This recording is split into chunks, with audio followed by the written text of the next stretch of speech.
when it comes to selling your course. There's the launch model, and then there's the evergreen model. When you're launching, you're spending 2 or 3 months of intense list building, content distribution that is all leading up to what's called an open cart.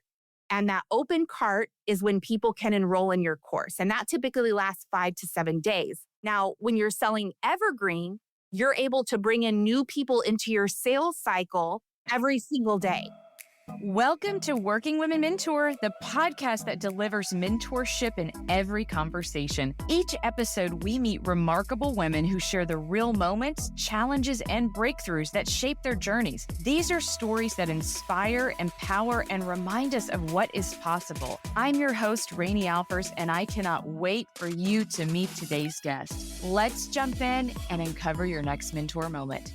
Hey everyone, welcome to Working Women Mentor. I'm your host, Rani Alfers, and today we get to meet Caitlin Bacher. She is the CEO of Scale with Success. It's a company dedicated to teaching coaches and course creators how to turn their online course into a 7-figure business without launching. Her company has rapidly grown into $11 million in revenue and not stopping.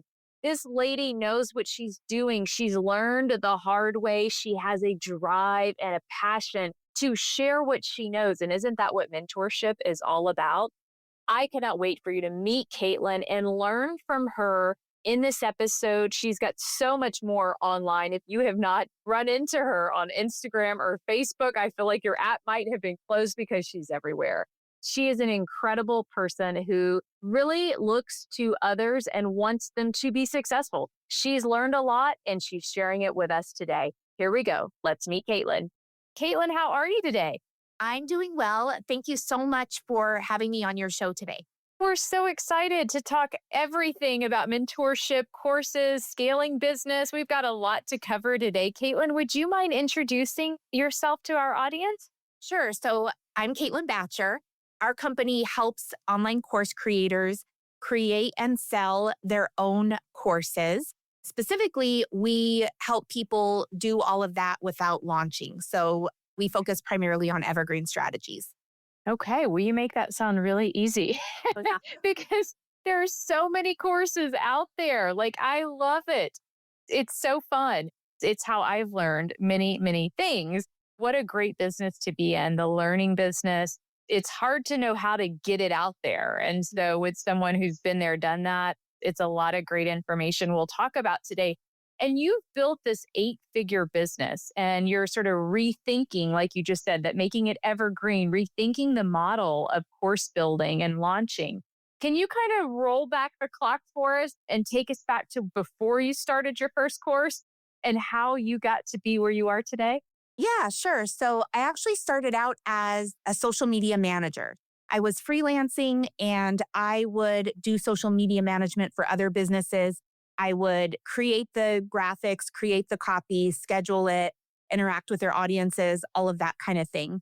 And after I did that for a while, I thought to myself, you know what? I really enjoy the strategy part of this. And so I think it would be really cool if instead of being the person who executed the strategies for them, I would just help them create a strategy and then they can find someone else to execute. That was when I first started doing consulting. So I worked with people one-on-one. I'd work with them to create a strategy for social media to promote their business. And while I was doing that, I realized that I was taking people through the same process on every single call, no matter what their business was. And so I thought to myself, I think it would be really cool to package this process that I'm taking people through into a course and sell that. I'd never sold a course before. I put some things together. Caitlin, do you mind if I ask you what year was this? Was this way before people were doing the courses and packaging together, or how recently was it? It was like people were selling courses. So this was 2015. Okay. So, but still. This was in 2015. So that's when I sold my first course in 2015. Okay. And so I kind of packaged everything together. I was kind of just making it up as I went along. I didn't have any kind of fancy sales page. At the time, I had a blog. And so I just wrote the sales page on the blog, I got the embedded button from PayPal because that's what people would use to pay me for my freelance services. And so I would then just embedded that PayPal button. I didn't have any automation. So when people purchased the course, I would get notified from PayPal and then I would manually write them an email and say, oh, thank you for buying this course. Here's the password, all of that kind of thing. And the reason why I share that is because I think a lot of times when people think about selling a course, a lot of times they put a lot of barriers in front of them by kind of comparing themselves in their just getting started state to someone who has already been doing it for a long time. I would agree with that. And so the reality is that I just started selling it. When I created the videos for my course, I used a free screen recording software. It was Screencast and it had the Screencast watermark on every single video. Like, who cares? Yeah, but it doesn't matter. And people loved that course.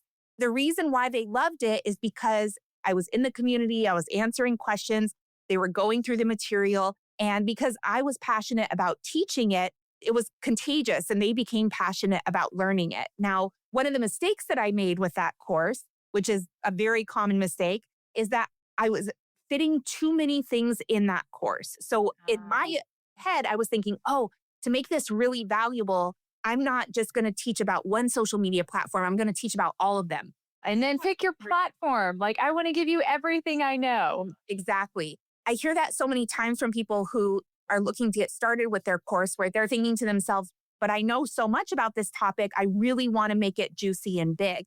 But what I discovered is that when people were getting the course, they were mostly just going to the section that was about Instagram.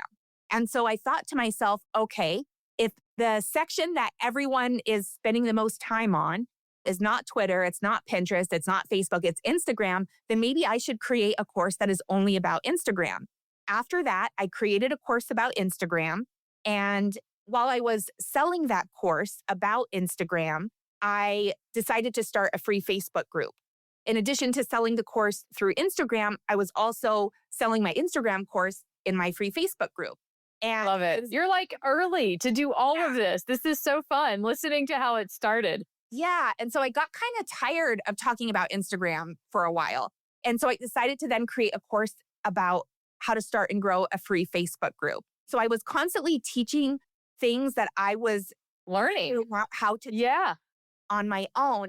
The reason why I mentioned that is because I think a lot of times when people are thinking about creating their first course, they put a lot of pressure on themselves to choose the right topic.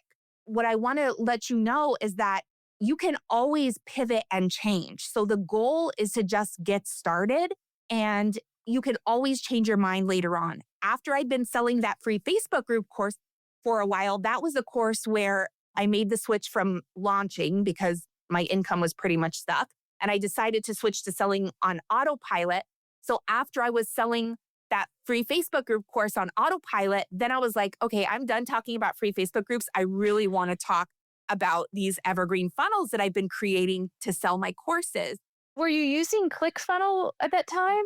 I'd never used ClickFunnels or anything like that. Okay. So I started selling the course that was all about how to sell your programs on autopilot with evergreen funnels and things like that.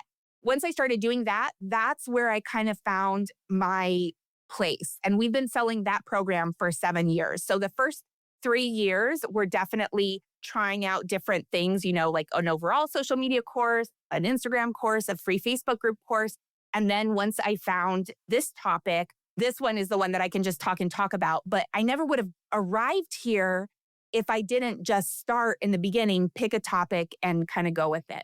Like you said, you have to start somewhere. And for the person who's listening who maybe has a course or maybe has a product or maybe works in a company where they're trying to be you and sell something for someone else potentially, there's the correlation between burnout and scale. And we hear it all the time where they try to scale, but then they get so burned out or they get stuck or it's problematic when you get to that phase. So take us through sort of your struggle, your steps that you took, because it sounds like you probably got there right after you stopped wanting to talk about Facebook groups and Instagram and get on some kind of autopilot plan. So What does scale mean to you? How do we get there and not get burned out, Caitlin?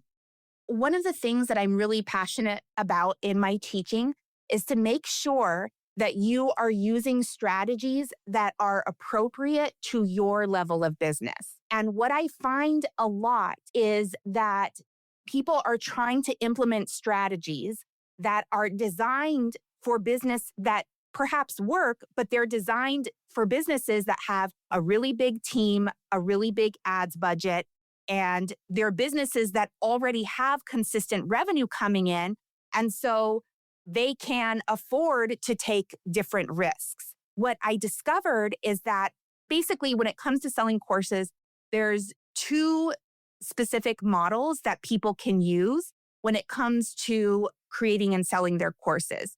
There's the launch model, and then there is the evergreen model.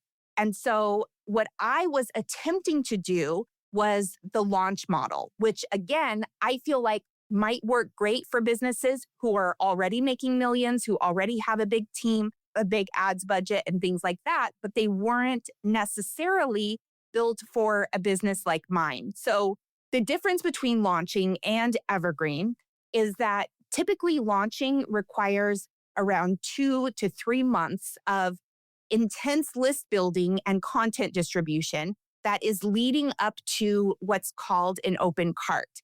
And the open cart is the period of time when you are allowing people to enroll in your course. And that open cart period typically lasts anywhere from 5 to 7 days. But then nobody can buy until your next launch, which is maybe 6 months or a year later. And what many course creators find, and what I found all those years ago, is that when their launch ends, so does all of the momentum that you've been working so hard to generate. And it's basically radio silence for your business until you begin the launch cycle all over again. This is a very high risk way of selling your course, especially for course creators who are making less than $1 million a year. They have a tiny team or no team at all and a non-existent ads budget. So with an evergreen model, this allows you to enroll new students into your programs on an ongoing basis, not just once or twice a year, which is great because it puts you in a position where you can grow your business over time. So you can continue to collect data on what marketing messages are resonating with your audience, which need to be refined. And you basically have more opportunities to practice and get better.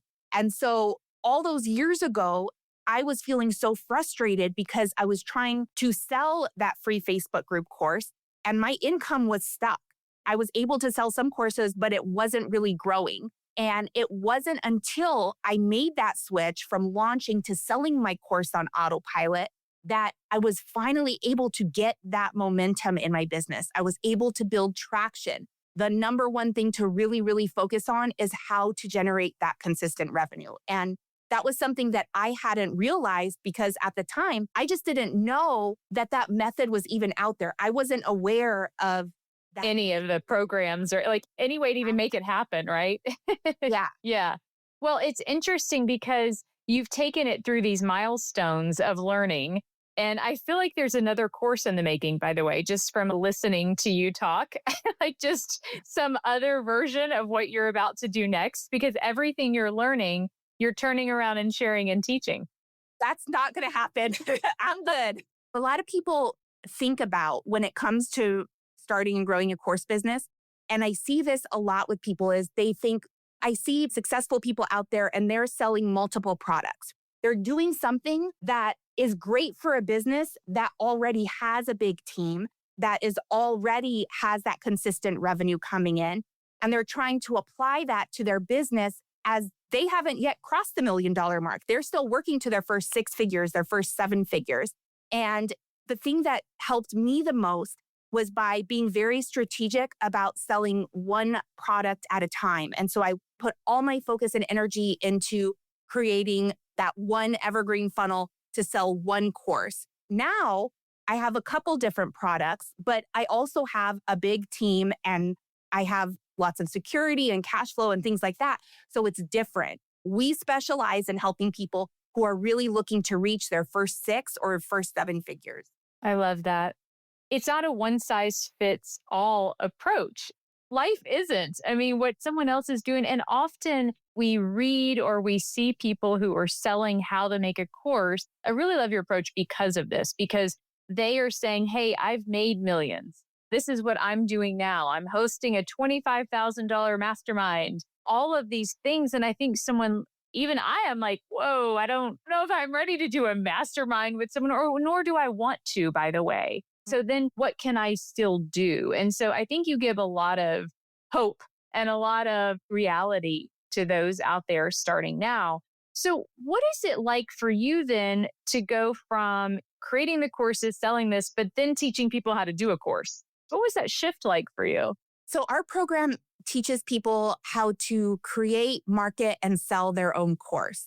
So for me, it was very natural because it was through selling that free Facebook group course, making the switch from launching to selling on autopilot, that I was able to reach my first million. So for me, I was very excited and it felt very natural to just be able to put this together. There are more and more people out there who, like me, they had also been told that there's only one right way to do something. You can build $1 million business selling services. You can build $1 million business selling a $10 ebook. You can build it selling pants. It's just about figuring out what feels right for you. And when I say feels right, I don't mean necessarily feels easy, because those are two different things.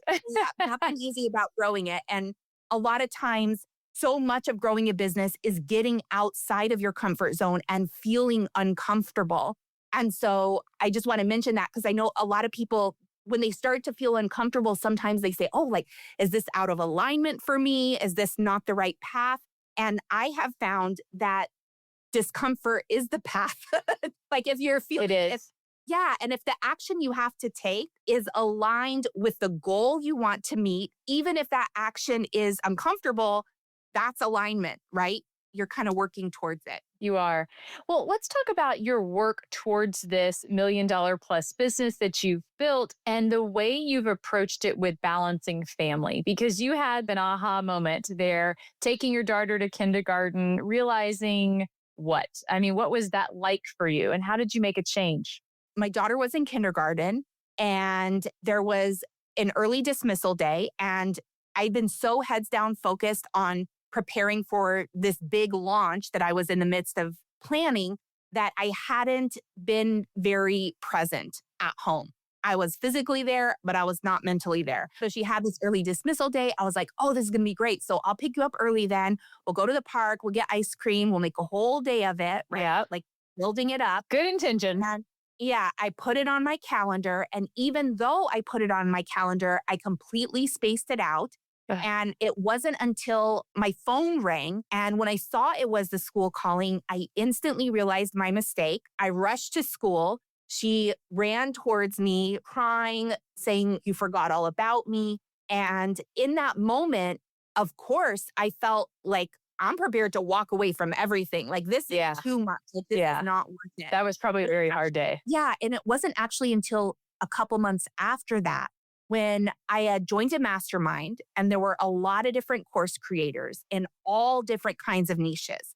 And I met this one guy, and he created a course that was all about how to declutter your home. He was making over $300,000 per month without launching. Now, at the time, I had not yet made my first million. I was stuck in that launch cycle, and all I could think of was, what in the world? Like, I never even thought what was possible. And so he was very generous with his time. He walked me through his data because I was like, well, I don't get it. Like, how does this or that, whatever. He walked me through the data and I was like, this is it. I don't know exactly how I'm going to get to my destination, but I know what the destination will look like. And so I came up with a plan. I got to work, and it was through a painful process of trial and error because I was trying to figure this out on my own. It was that third year that I was able to cross that $1 million mark. Ever thought about starting a podcast but got stuck on the tech, the time, or what to even say? You're not alone. I've been there. And that's why I created the 7-day AI-powered podcast launch course to help women like you go from idea to launch, fast, smart, and without all the overwhelm. Who has time for that? And to get you started, I'm giving you my 50 favorite ChatGPT prompts to help you plan your content, name your show, and find your voice. Head over to workingwomenmentor.com to grab the prompts and start building the platform you've been putting off for too long. So, Caitlin, I'm curious, you mentioned the gentleman who was so kind to share his time with you and show you those numbers because, I mean, that's a really generous thing for anyone to do. Let's talk a little bit about mentorship as you were going through this cycle. Have you had someone in your life who's left this impact on you and something you've learned from them? Yeah, I've had different mentors at different stages of my journey, right? That is great news. I remember the mentor that I was working with at the first stage of my journey. The one thing that he really helped me understand was that what it was that I was looking to do was possible. He wasn't giving me the steps because he himself had never done the thing that I was wanting to do. However, he was able to help me see, look, there's this person doing it. There's this other person over here that's doing it. And for someone like me, I just wanted to know it was possible. And like you said, in your life during different seasons, you're going through this time where you're like, I've got to make this work. Like, I've got to find a way to make this work. Like, this is my income, my livelihood. And to have someone like that really pay it forward for you, I'm sure that's coming through in much of what you teach others right now, which is what is so incredible about that. How do you find mentorship today in your company? You said you've really grown your company. What does it look like on your team right now, Caitlin? As your company grows, you're no longer just mentoring clients. You're also mentoring your team. That is a big shift. Now, one of the very first people that I ever hired on my team was a virtual assistant, and I just hired her for probably 10 hours a week. So it was really, really part-time, but she helped me do a lot, and it really freed up my time to kind of do other things. And I remember where it was very difficult was when COVID was happening in 2020, because people were looking to me for leadership. My clients were looking to me for leadership. My team was looking to me for leadership. And of course, my family. Your family. Yeah, I was about to say everyone around you. Everyone's going through the same thing. And I think for a lot of people, that was like a moment where it's like, okay, what kind of a leader are you going to be here? Are you going to be the kind of leader that is pretending that everything is perfect and fine and you like spout this message of like, pull yourself up from your bootstraps and work harder, work longer, whatever? Or are you going to be yourself and be authentic and be like, hey, you know what? This is hard right now. So what can we do to work together, to collaborate, to move forward? And I think it's so important for people to understand that there is no point in business where things are going to stop being challenging. I had one mentor who I worked with later on in my career, and he always told me, things don't get easier, but you get better. And I think that there is so much truth in that because once you figure out how to handle and navigate that $1,000 mistake or that $1,000 problem, then you're going to be faced with a $10,000 mistake, a $10,000 problem. And so the problems get more complex. However, because you have stuck with it and because with each mistake, you're not beating yourself up, you are learning from it and growing and shifting your perspective and taking what you've learned to the next level, you're able to navigate those bigger and bigger challenges. So how are you taking this approach of learning that you get better? It's going to always get harder, but you don't even almost realize it because your skill set's growing so much. How do you get people to latch on to that idea as they're struggling early on in growing or creating this business? Is it their passion that leads them through it? What are you seeing in women today? I think for me, there's two things that I teach all my clients to kind of help them manage their emotions and around growing and scaling a business. Because I think one of the most important things that we can do is to start normalizing the big feelings that we have around doing that. Because I think for a lot of women, as they're growing, if they start to feel fear or anxiety or overwhelm, they make that mean that it's something bad. Or they're telling themselves, well, like, I don't think other people are going through this. Like, I'm the only one. And then they start to feel shame around it and all of that. So there's two models that I have not created, but I like to share with people. So one of the models is the Dunning-Kruger effect. This is a model that shows competence versus confidence. And what it's doing is it's basically telling people when you are first starting to learn something new, you are in the honeymoon phase. Your confidence is at an all-time high. You're like, I've got this, like, this is awesome, da da da da da. Now, you are not competent at all because you just started. You just started. Right? Yeah. It's like a relationship. Yeah, but your confidence is at an all-time high. And so what happens is that as you become more competent, you start to understand where the gaps are in your skill set. And when that happens, your confidence takes a dip. Yes, it does. So even though you're becoming more competent, your confidence is dipping and you're like, well, hold on a minute. There's more to this than I thought it would be. Like, this is feeling a little uncomfortable. And as you learn even more, you go into what I call the valley of despair, which is when your confidence really takes a hit and you're like kind of in that place where you're like, oh my gosh, this is like way more challenging than I thought it was going to be. There's so much that I need to learn and that I don't know. And you come up to what I call an invisible wall. And when you come to that invisible wall, you have two choices. You can work through it because you know what's on the other side, or you can hit that invisible wall and be like, you know what? This is too hard. I'm going to go on to the next thing. Where's the next shiny object? What's the next thing I can start? And then you start that next thing and you have that initial high because you're in the honeymoon period and you're like, oh my gosh, this is great. This is easy. Yeah, that other thing was terrible. Like, this is awesome. And then the same thing happens all over again. And so what I need people to understand is when you come up against that invisible wall, that is actually a sign that you are getting closer to the next phase where your confidence is still kind of low, but you're starting to see the light at the end of the tunnel. You're starting to say like, oh, you know what?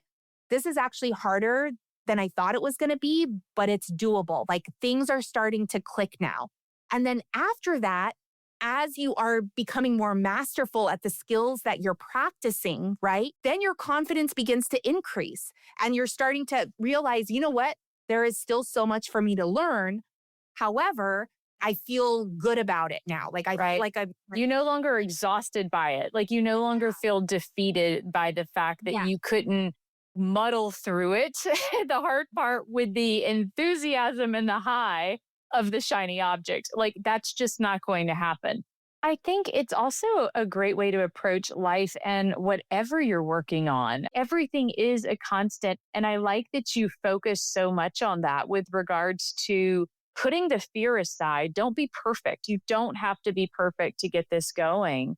This is just a real eye opener, I think, Caitlin, for everyone out there, because it applies to many different areas. So I love that. So when you think about your business Scale with Success, what does that look like in the future as you evolve and you look at the consumer 5 and 10 years from now? Where are the trends going? What do you think you'll have to do to help them? So I think there's a couple big, I wouldn't say even trends. I think this is just like the new way things are going and you need to get on, like, this is the way to do it. When it comes to selling courses, it's really important that your course helps someone accomplish something specific. And whether that specific thing is making a watercolor portrait of your dog, or whether it is starting your first tomato garden, or whether it's building your first funnel, whatever it is, it has to be something specific. And the reason why is because the online course industry is growing and growing and growing, which is great because it means that there is a high demand. A demand, yep. That there is a lot of competition. And so the more general your course is, the harder it is to stand out. So number one thing, make sure that you have a very narrow topic. The other thing to keep in mind is that when you are creating your sales and marketing materials, I want you, and this is true if you're selling a course or literally anything, businesses, right? you want to make sure that you are speaking to someone who is actively experiencing the problems that your course can solve. And you are speaking to the person who is not new to this. You're speaking to the person who has listened to all the podcasts on your topic. They've bought all the books. They've gone through all the courses. They've hired all the coaches. They've done all the things, and yet they are still committed to solving their problem because for whatever reason, they haven't found an approach that works for them yet. And so they're still committed. They're like, I'm willing to invest time, energy, money into solving my problem. What makes your approach to doing this different? And if your marketing, if your sales sounds like any of the stuff that they have consumed before, you've lost them. Yeah. Because they're like, oh, this is exactly like that other stuff. And there's so much out there, Caitlin. I mean, to your point, you're so much out there. That's well said. You have to be so narrow and almost like feel their pain a little bit, right? Yeah. And I think for a lot of people, they'll have an idea for a course and they themselves are not familiar with what's out there. And so they'll think, well, there's not a lot of competition in my niche. Like I've heard it. Well, I want to create a course that is for dating after divorce, but I'm the only one doing it. Like there's no competition. I'm like, yes, competition. What I encourage people to do is if you go on TikTok or Pinterest or YouTube or whatever, type in your topic and see all of the videos, all the things that are being created, because you might think there's no competition, but your audience will say otherwise. And the reason why it's important is because you want to look at specific things that they're saying that you actually disagree with or that your method doesn't require. Those are the things that you can talk about. Yeah. And I like what you said about the research piece, because often folks will research or think other people are doing it, or they have an idea for a product and they're like, it's already out there. Okay. But like you said, but how? Like, do you agree with it? Do you like it? Do you do it different? Do you make your cake differently than they make their cake? And is yours tastier? You know, it's like our recipes are different, our personalities are different, and our audiences can be too, even with the same topic. So I think what valuable advice today. I so appreciate this. Caitlin, what is your mentor moment that you want our audience to remember you by? The thing that I always like to tell people, and this is something that my dad would tell me all the time growing up, is can't is not a word in my vocabulary. My dad would say that all the time. Now, as a white man, yeah, there's a lot of different ways you could interpret that, right? Yeah. So what I got from that is when you are growing your business, there are always going to be a million reasons why you can't do something. And so it is up to you to shift your focus to how you can. And so I help people figure out how they can make things happen. And so I tell people all the time, think about how you can, not why you can't. How you can, not how you can't. Plenty of excuses out there, isn't there, Caitlin? Yeah. We could talk about those all day. Where can our audience find you and support you? And I'm sure you have tons of valuable resources just as they start to learn about your company too, Caitlin. The best thing that I would say to do is if you go to caitlinbacher.com/masterclass, you will find I have a free training and it's all about how to generate launch-sized revenue without launching. So it gives you a high-level view of the specific method that I teach inside of my paid programs. Wonderful. Well, we're so excited. Can't wait for you to get to even more millions and millions and help everyone scale their businesses through your incredible mentorship and business acumen today. So, Caitlin, thanks so much for joining us. Before you go, a huge thank you for being a part of this episode. I hope it left you with a spark of inspiration. And if you haven't already, hit that follow button and subscribe button to stay connected. Now is a great time. Your reviews are the heartbeat of our podcast. So if you enjoyed what you heard today, a review would really mean the world to us. Let's keep this conversation going as well on Instagram at Rani Alfers. Visit us at ranialfers.com for all episodes, show notes, and also to express your interest to be a guest. Please sign up. We'd love to hear from you. And until next time, I'll see you back on Working Women Mentor.